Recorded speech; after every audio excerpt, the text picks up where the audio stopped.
Hello, the Pioneer viewers. How are you doing? I hope you're healthy and well. As the Pioneer team, we continue to bring the developments of Russia-Ukraine war to your screens. In a moment, we will bring you the latest situation on the front line. According to the latest reports, furious fighting continues in the Robotyne section of the Zaporizhia front line. While the Russian army's weight in the region is increasing day by day, the Ukrainian army continues its determination to resist. We think that there will be intense counter-clashes in the coming days, especially in the regions mentioned here. You will understand the situation when we talk about in a moment. Especially with the arrival of the summer month, the intensity of the clashes will increase even more. So what is the latest situation on the front line? Let's take a look at developments together. As the Pioneer team, we continue to bring you developments regarding the Russia-Ukraine war. Don't forget to subscribe to our channel and turn on notifications so as not to miss our daily map reports and reports on the agenda. You can also support me and my team by using the super thanks button below the videos. Let's start if you are ready, the Pioneer reports. I would like to start our map report again with the latest developments on the Kherson front line. Although the Kherson front line is calmer compared to the past days, we are still witnessing clashes at some points. According to reports, there was again some activity, especially on the Krinky line. Although the Russian armed forces have increased the pressure, especially in Krinky, and tried to eliminate the presence of the Ukrainian armed forces there, they have not yet achieved any results. Ukrainian armed forces continue to hold their positions in these areas. We continue with the artillery activity in the region. According to the latest reports, artillery units of the Russian armed forces targeted units of the Ukrainian armed forces in the direction of Kherson and Krinky. In turn, artillery units of the Ukrainian armed forces targeted units of the Russian armed forces stations in Oleshki. Let me continue with the latest developments on the Zaporizhia front line. According to the latest reports, in the Robotyne sector of the Zaporizhia front line, units of the Russian armed forces are once again trying to seize the initiatives. With the artillery support, they are launching attacks on the west and the south of the village of Robotyne. However, so far, we don't observe any significant gains by the Russian troops.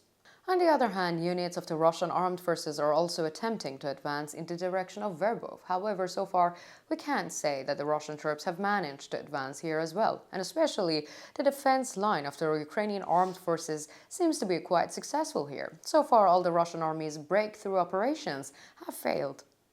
Although the situation in the Robotyne sector of the Zaporizhia front line is quite stable, this situation will probably change in the coming days. We expect that the Russian army's offensives to intensify in the coming days. However, it is not yet possible to make an accurate prediction.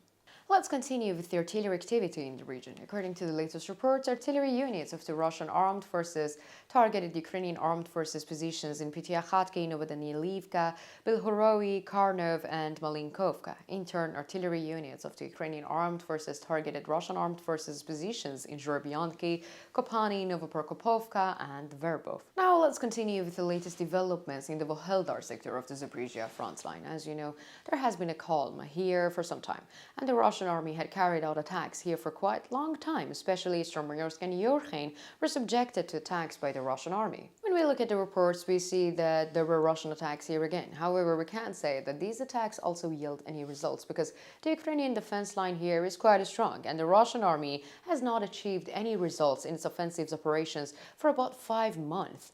Therefore, the Russian army is in a difficult situation due to its poor performance during the attacks here. However, the operation continues due to the insistence of the Russian leader Vladimir Putin. Let's continue with the artillery activity in the region. According to the latest reports, artillery units of the Russian armed forces targeted Ukrainian armed forces units at stations in Yorkhain, Stromoyorsk, Volheldar, and Mariinkivka.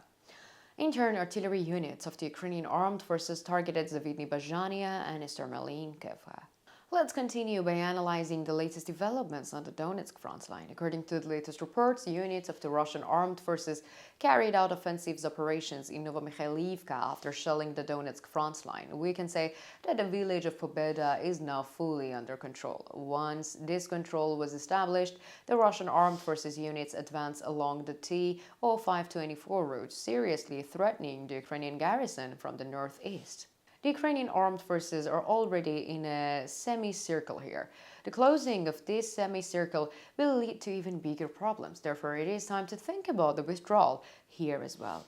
On the other hand, units of the Russian armed forces managed to advance near Gorgorivka and Orlovka after the shelling. Their aim here is to occupy sections of the roads with a hard surface for further attacks. We believe that the strategically important Kurakhova in the Gorgorivka area and the similarly important Kuroklovka in the Orlovkova should be carefully monitored. Let's continue with the artillery activity in the region. According to the latest reports, artillery units of the Russian armed forces targeted positions of the Ukrainian armed forces in the Konstantinivka, Proskontinivka, Eskantinivka, and the town of Krasnogorovka, Natyalivka, Severnoy, Lostochkin, Semyonidivka, Stotnoy, Berdyachi, Novopokrovka, Novobakhmutovka, under the control of the Ukrainian armed forces in New York. In turn, artillery units of the Ukrainian armed forces targeted units of the Russian armed forces stations in the Donetsk and the village of Krasnogorovka. Let's continue with the latest developments on the Bakhmut front line. According to the latest reports, units of the Russian armed forces with artillery support attacked the hills northwest of Klishchivka and near Ivonivsky. Fighting in these areas continue quite fiercely. The Ukrainian armed forces troops still hold the advantage. Therefore, we still can't say that the Russian army has achieved any border changes. On the other hand, heavy fighting is taking place for Bogdanivka. However, there has been no significant changes in borderline here either. Let me continue with the artillery activity in the region. According to the latest reports, artillery units of the Russian armed forces targeted units of the Ukrainian armed forces stations in Gorgorivka, Orakhovo, Vasiliivka. On the other hand, artillery units of the Ukrainian armed forces targeted units of the Russian armed forces stations in Bakhmut and Yahidny. So, what do you think? Do you think that the defense line of the Ukrainian armed forces on the Zaporizhia front line will withstand the attacks of the Russian army?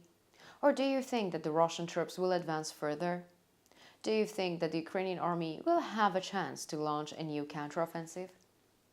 Let me know in the comments, because I read and I care about all of your comments.